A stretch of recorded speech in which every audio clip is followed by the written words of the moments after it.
دعاء للتزوج السريع.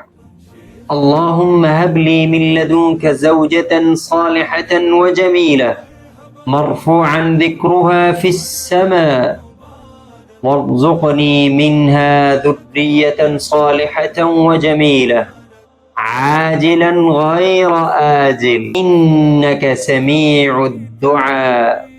فيا أخي العازب، لا تعتمد على الدعاء فقط، بل أبذل جهدك كله.